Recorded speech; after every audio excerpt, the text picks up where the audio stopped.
Your attention, masters, mistresses.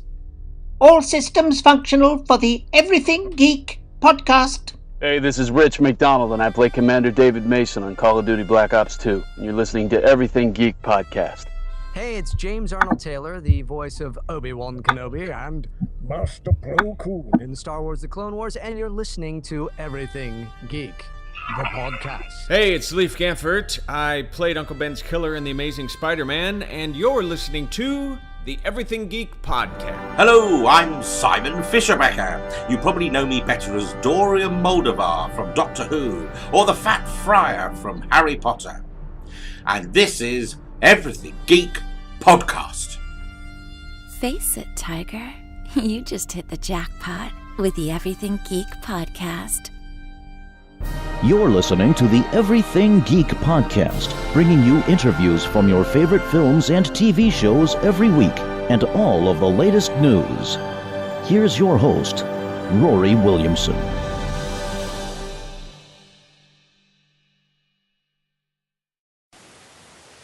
Hello everyone, you're listening to the Everything Geek podcast. I'm your host Rory, and joining me is co-host Máirín. How do you do? And also joining us today is a very special guest. We have actor Ian Hanmore, best known for playing Pyat Pree in Game of Thrones, Father Angelo in Doctor Who, but Albert Flood in The Awakening, Freight Supervisor in Young Adam, Ruthven in Mary Queen of Scots, Margaret's father in the Magdalene Sisters, Council Office Clerk in Citadel, Drunk in The Best Man, John Kempt in The Syndicate, Judge Roberts in Outlaws, Ernst Geiger in Waking the Dead, Father Anselm in Outlander and Robert in Shameless. Ian, how are you? I am very well. How are you? Very well, thank you. It's a pleasure to have you on the podcast today. Yeah, it's nice to be here. Thank you. So getting right into my questions for you, Ian, my first question is, how did you decide you wanted to become an actor? Well, I decided twice that I wanted to become an actor. First, when I was a little kid, around about the age of 13, having done a bit of acting with a local club, I because my mother pushed me to do it, I decided it would be really a good thing to try and make that my job. And after the careers people at school stopped laughing, they said, maybe I should try going down the pits or become a draftsman or something. So anyway, I very quickly decided the next thing I wanted to be was a rock and roll star. And so set about writing and recording music with another similarly obsessive music geek, I guess we were really. A lot of writing and recording was done over quite a long period of time. And then somewhere around about my late 30s, I realized, oops, I need to do something to keep me sane. My job that I had at that time was driving me crazy. I ended up getting any breaks, musically speaking, and so ended up going to a college for a year when I was 39 to study acting, quite by chance. I simply had decided I was going to leave my work and go to uni, maybe do teaching or something. And I came across a prospectus for a drama course, and suddenly all those childhood ambitions flooded back in the space of 10 minutes. And before the 10 minutes was up, I'd called the place, arranged an interview, and went the next day, and I was accepted onto the course, much to the surprise of my wife, who, to her eternal credit, took it in her stride and said, I think it's a very good idea. And so I became an actor at the ripe age of 40, really.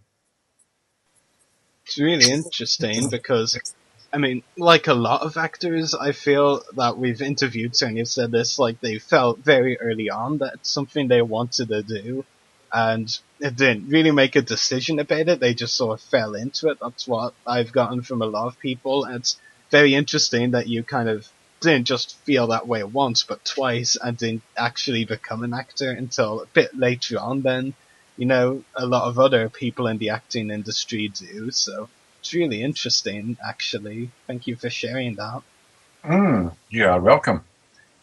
So moving right on to my second question, and into your, of course, most known role, which is Game of Thrones. How were you originally cast as Pyat Pree in Game of Thrones? Right, yes. Well, I was originally cast... I was down to see Robert Stern, who was casting for quite another character, a bit of a beast of a man who lived just south of the wall. Had a kind of commune of women who were virtually slaves. And the character that I was up for, I nailed the audition. I thought it would gone very well, and I never do that as an actor. I'm generally rather dismissive of my abilities, and walked out of that interview thinking I have so nailed that part. That's got to be mine. And I got a call a few hours later from my agent to let me know I hadn't got the part, and I was amazed, quite frankly. But they added, they want to see you again in a few weeks. They've something in mind. And that few weeks passed, and then I went down and was thrust into my hand a few sheets of script, really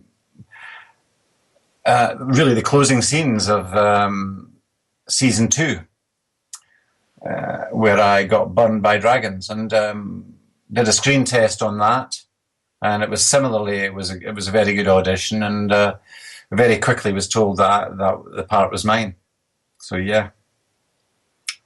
So that's how you got Pyat Pree.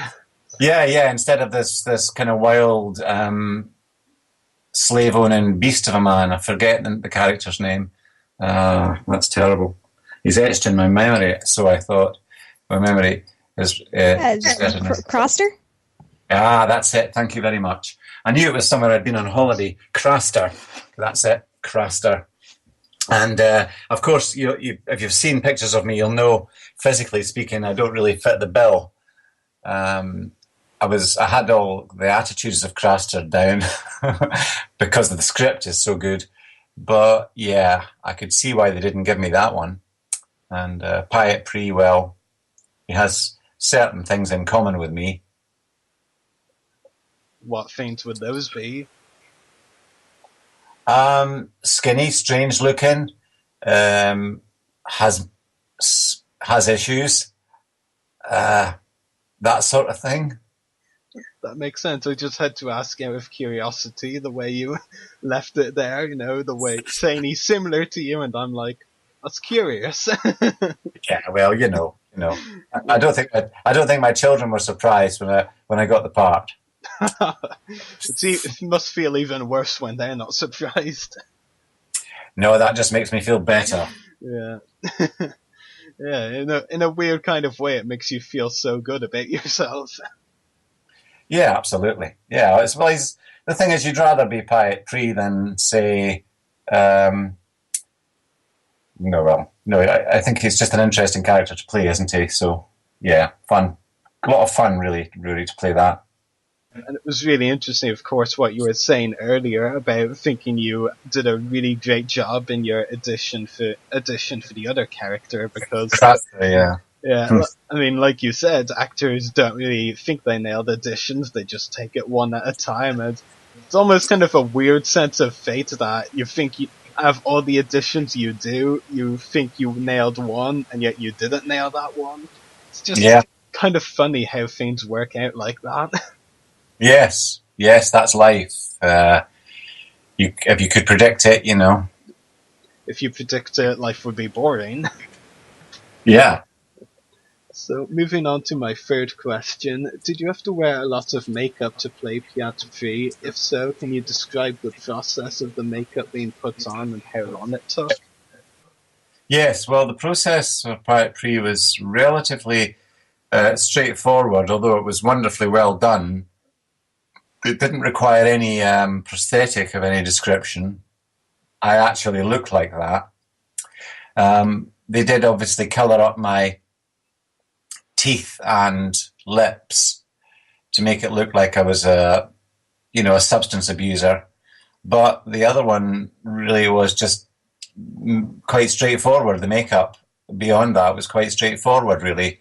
And didn't take too long, as I recall. It took longer to get dressed. The costume was quite complex and made up of a number of layers. Some extraordinarily expensive material was sewn together to make my costume, and it, I think it took as long to costume up as it did to be made up.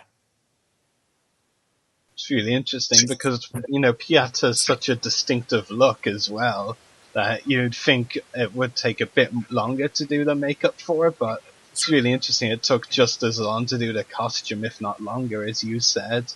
So I'm maybe exaggerating slightly, but I mean, there was a lot of development in the costume from my first fitting to the final garments that I wore. A lot of development took place, and it was a complex costume. A lot of undergarments and so on that were part of it that you don't really see properly, because Pyat never actually got his kit off. Good thing too. But the makeup itself was very well done and very carefully done, and gave me a horrible mouth, of course, and teeth that looked very ugly, whereas my teeth look wonderful normally. That's very reassuring for anyone who meets you in person. Well, I'm hearing shouts of laughter from other parts of the house, so obviously, I'm slightly lying. That's really interesting, actually. It's a pity I didn't hear those shouts of laughter. Cowards. Hiding. But on the costume as well, I mean, it is such a distinctive costume in any case. It's really well put together. You can see even on screen. Yeah, absolutely. Yeah, wonderful stuff. There was a fabric called Fortuny, which cost an amazing amount of money. An Italian fabric that was imported to make the costume, make part of the costume, make the outer part of the costume. One of the layers just that you can see. Amazing, really, to me. I think it was a wonderful piece of work. Definitely. So moving on to my fourth question, you've played a number of antagonists in your career, including Pyat Pree, of course, and Father Angelo in Doctor Who, among others. Do you have a preference for playing antagonists over heroes? It's different. I mean, I suppose I do. But there's quite a challenge to playing someone who's really quite decent and nice. I played a character in a TV series last year called John Kempt. He was just a friend of a family, an art historian who solved a mystery that was at the heart of the plot line, the storyline, and just a very nice, sort of gentle, decent person.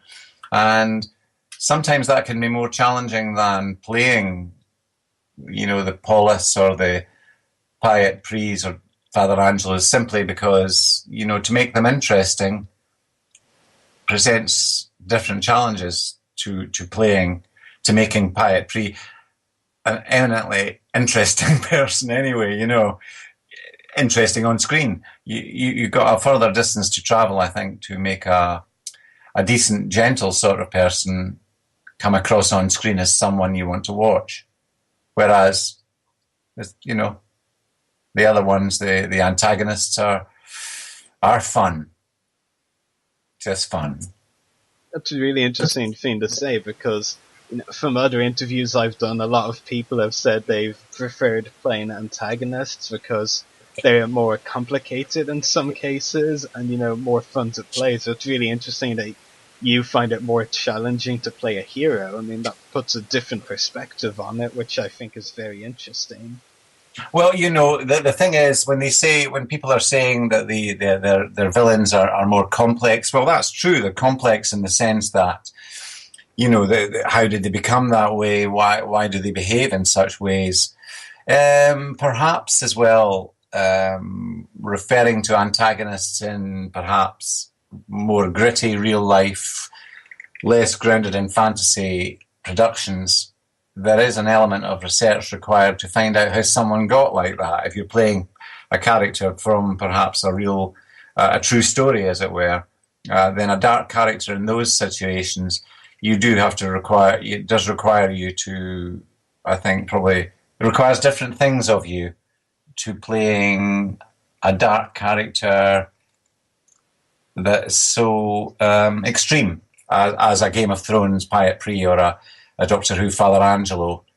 You know, if you played perhaps Ian Brady, one of the Moors murderers or something like that, then to play that character, you've got a lot of research to do, and I guess that does then present you with challenges. But I think in the normal way of things for me, I would always say that to play someone rather bland or nice and gentle is always just a little bit harder or more of a thing. I'm waffling, sorry. No, I think you made a very good point with everything you were saying, so thank you for that. So my final question for you, Ian, is do you have any upcoming acting roles or any other projects that you would like to talk about? I'm involved at the moment in a TV series that's being made about a murderer, a serial killer in 1950s Scotland, and they're making a drama, a 3-part drama to show some events relating to his ultimate capture, and featuring characters that did exist, one of whom I am playing. I hasten to say, not the murderer. I'm rather too old to play that part, but I'm playing the what we call in Scotland the Procurator Fiscal, basically the state prosecutor in the case. He was a man in real life. The character I'm playing was referred to as God because he was so revered and feared in the Scottish legal world at that time. So I'm involved in that drama. It's going to be, I think, very, very interesting. Quite a dark, well, obviously extremely dark story. And I have some audiobooks that I'm reading, a couple of crime novelists for whom I read. And I think I've got one of those coming up next month, reading to, the sort of Audible on Amazon or Audible audiobooks. I've done a number of.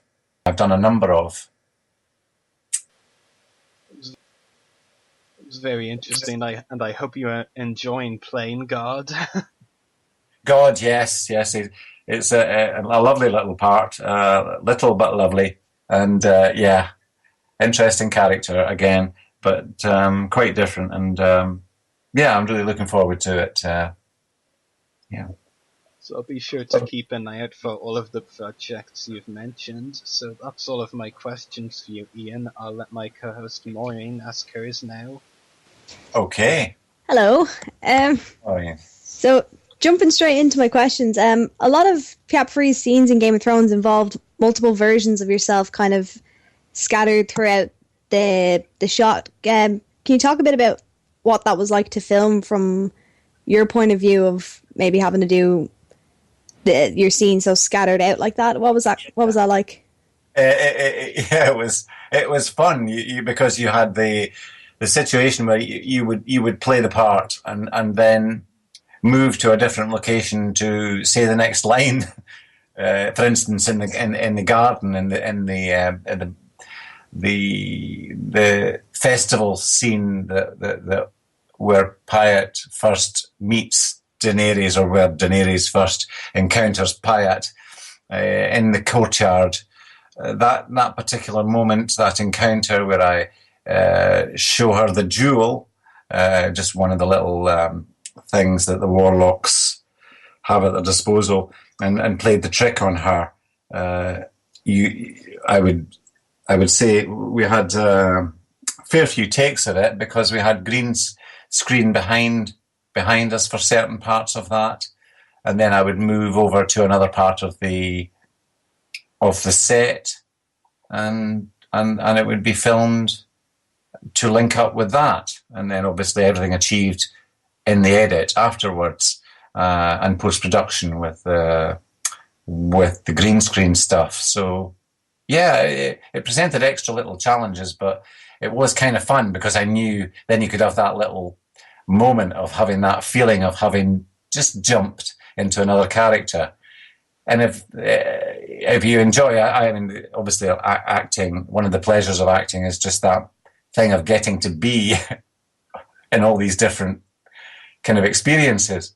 And you have that little moment where you jump into the next Pyat Pree, the other image of yourself, and you have that little thing to take with you into that line, as it were. Just that little feeling of mischief, of menace, that jump that you perceive has happened, it gives you when you play it, if you know what I mean. I get you. So was that kind of a brand new thing for you then? Was this working with that kind of special effects? Had you done kind of work around green screening and stuff like that beforehand?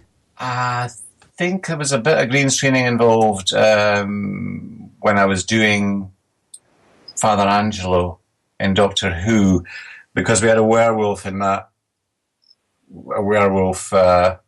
in that story, and so there may have been one scene, I think, in the dining room scene where it may have been a bit of green screen going on. In fact, no, it was in the dungeon.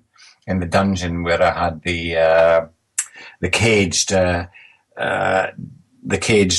Tom Smith, who was going to become the werewolf creature. So I think that was possibly a green screener behind me for some of that.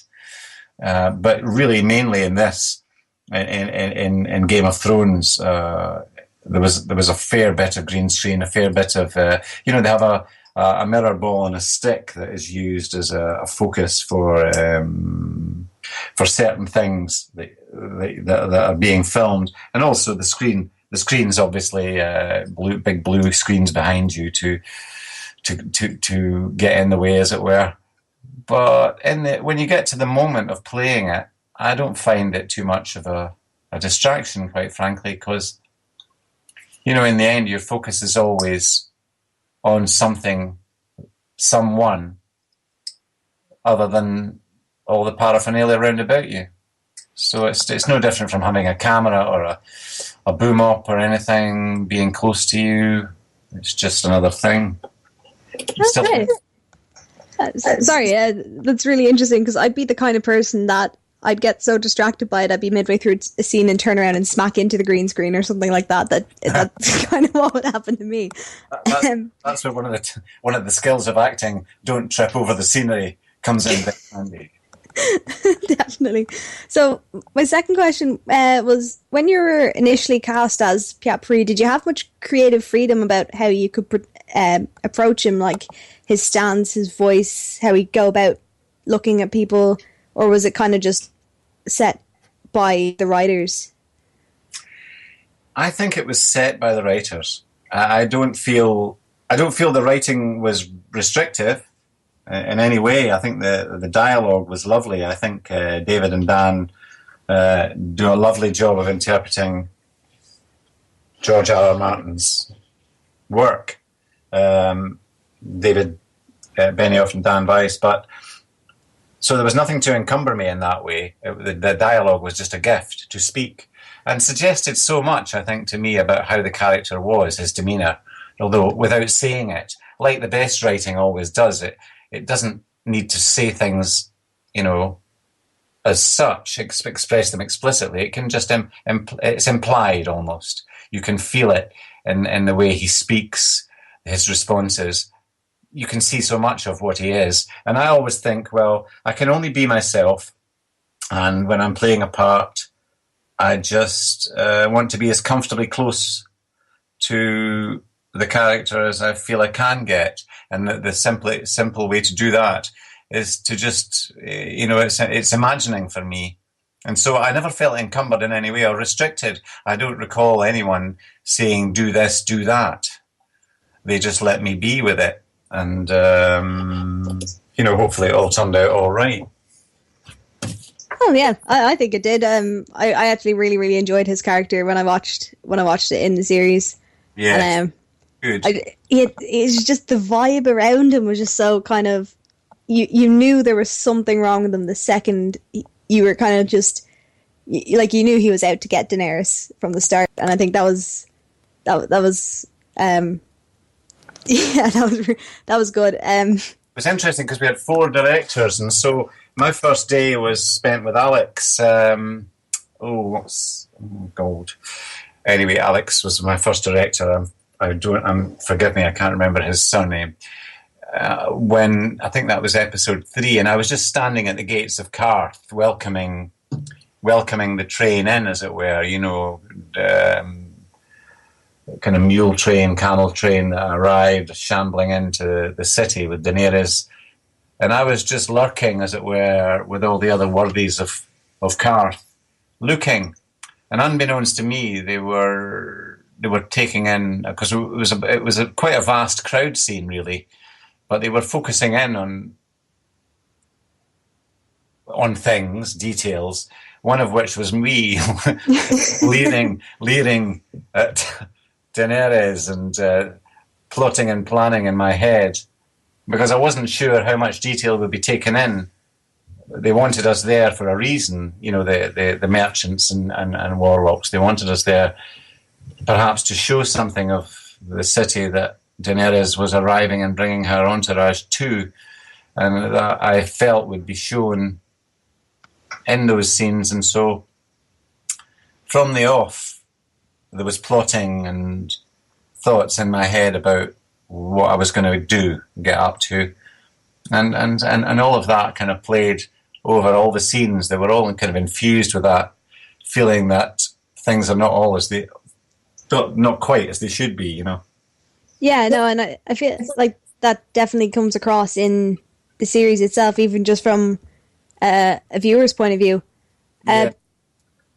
So my final question for you, Ian, is: do you watch the Game of Thrones series yourself? And if you do, what was it like seeing the episodes you were in kind of come all together with all the effects done and the music and everything like that? And this is where I begin to tell the story of my great big excuse. Because I got cast in the way I did and thought I had crafted her and everything else, I didn't actually, I very quickly was told I hadn't got it. And then a few weeks later, all of a sudden I've got Pyat Pree.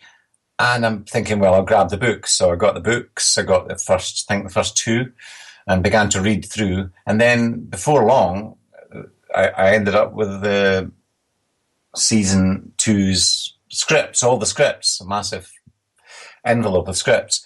So I had to get right down to that. So never did get into the books to any great degree.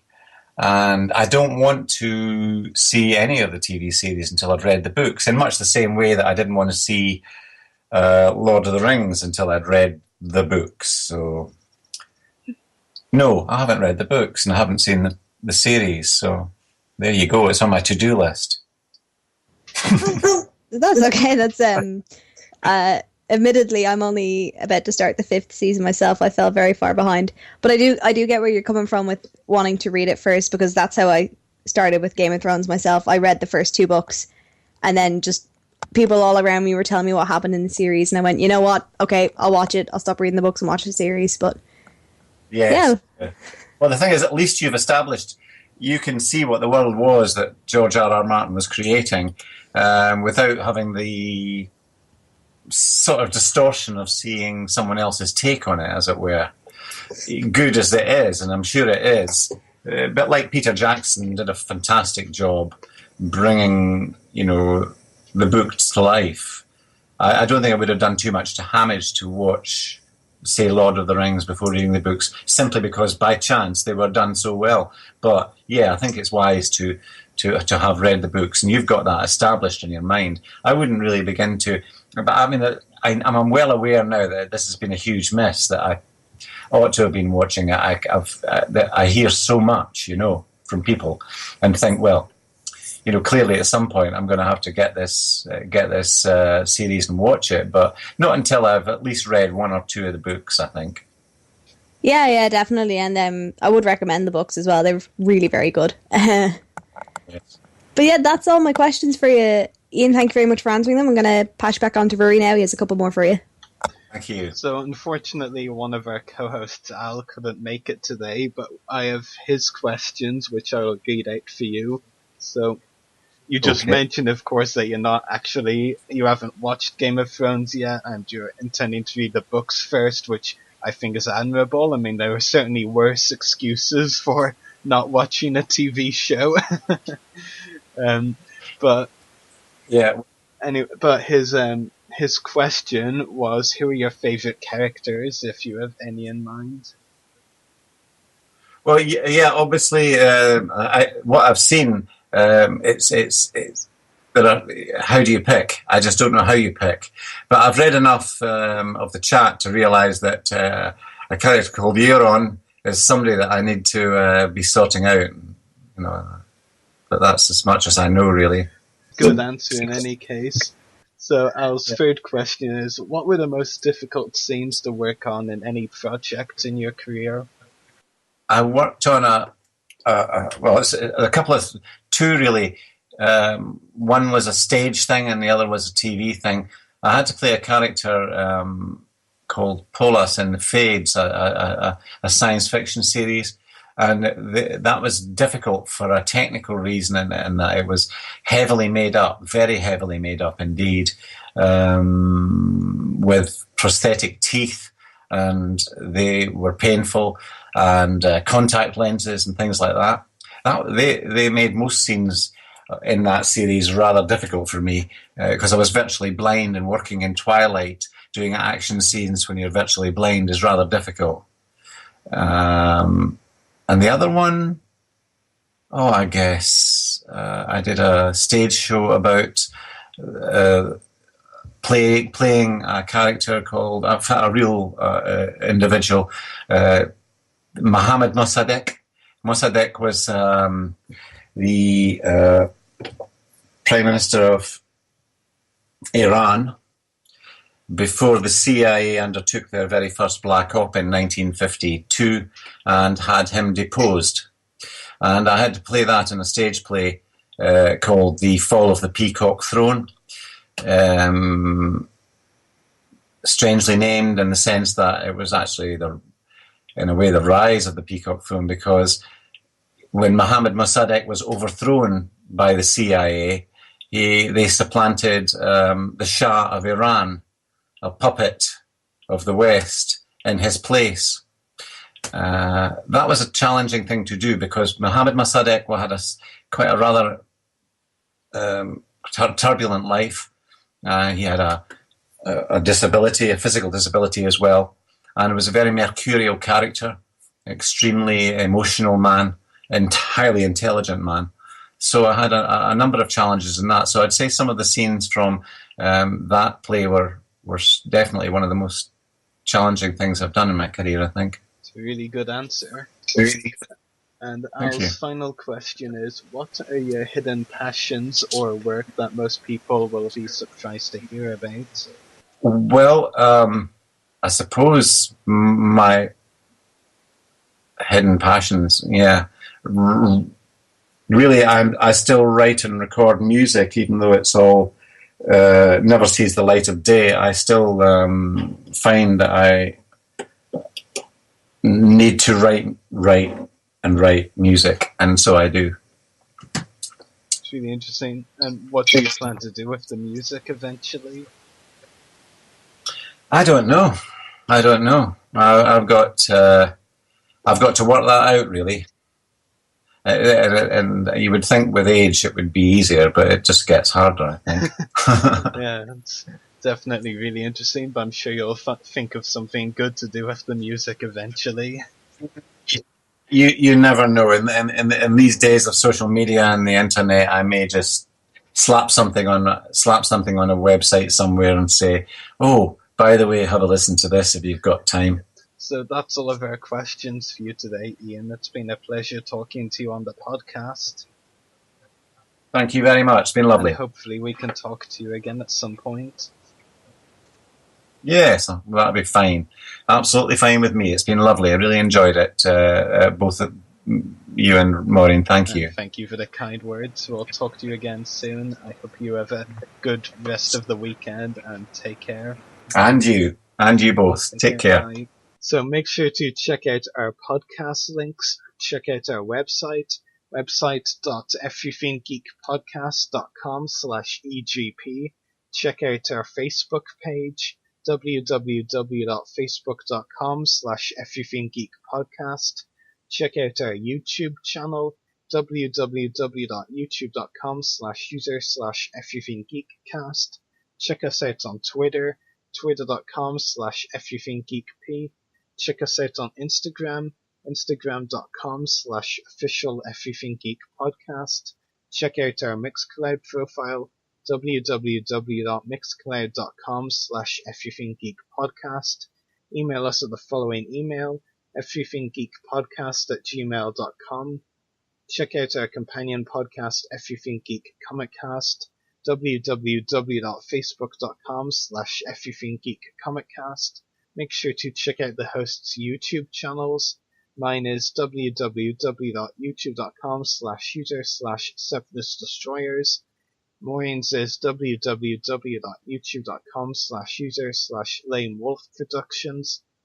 Check out Ian Hanmore on Sci-Fi Sounders United, sci-fi-sounders-united.weebly.com/Ian Hanmore, and check out Channel 138 broadcast live from www.channel138.com. Also, for this week's show, please support our friend Chris's Kickstarter, Real Fans of the Saga, a Star Wars fan reality show, www.kickstarter.com/projects/Real Fans of the Saga, a Star Wars fan reality. I feel like I might have said W 4 times there instead of 3, but nevertheless, geeks out everyone. Geeks out.